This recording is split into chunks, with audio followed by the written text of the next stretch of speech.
throughout the state.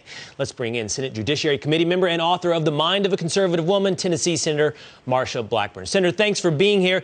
You know, there's some wonderment about whether or not all this early voting is a good sign for Democrats, because traditionally they're the ones that get out for early voting, absentee balloting. But your state, Tennessee, which is reliably conservative, is also turning out heavy. This is what Tennessee did in 2012, 1.4 million voters, so you've already matched that.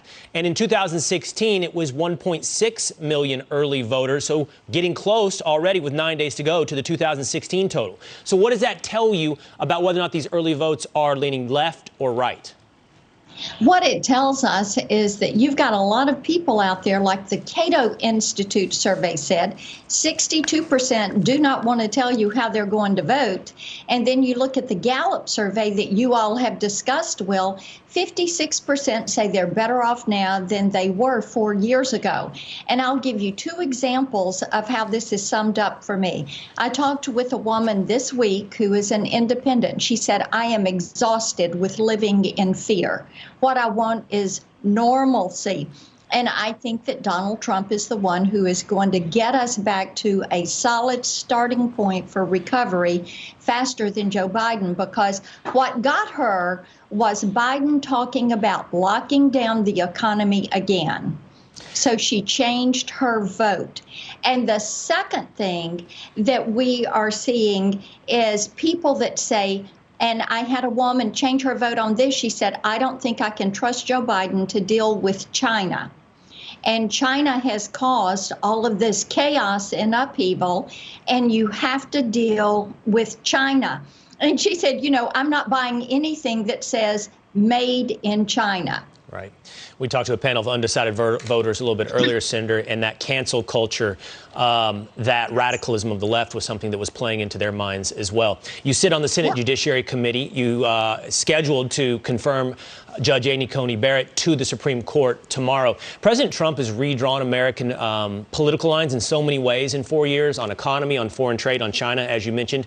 But when it comes to accomplishments in his first term, where would you put 3 new Supreme Court justices? I put it at the top of the heap. And one of the reasons you were seeing the left fight this so fiercely is because they do not want a female from the political center right on the Supreme Court. You know, Will, they have invested the last 45 years into creating a narrative that you are not fully female in this country unless you bend to the agenda of the left, unless you are going to fight for the leftist version of women's rights and worker rights.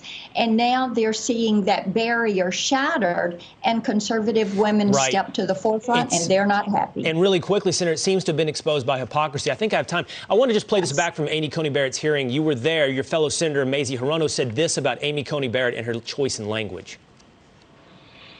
Thank you very much. What a great place. What a great place. What a place we had. That's the wrong clip. Senator, I apologize. It's basically when she said Coney Barrett was wrong and offensive for using the term sexual preference as opposed to sexual orientation. She's then since been pushed on, well, Joe Biden has used that same exact term. Should he apologize? And she holds him not to the same standard, Senator. You know, I think the most telling thing about that exchange, Will, is that after it happened on October 12th, 13th, Merriam-Webster changed their online dictionary to come in line with what the left was saying on that definition. Right. That just shows you how closely aligned all of these tech companies are with the Democratic Party. Well, it just also shows whether or not it's a matter of principle or a matter of politics as well. That's right. Senator Marsha Blackburn, thanks so much for your time this morning. Good to be with you. Thank you. All right.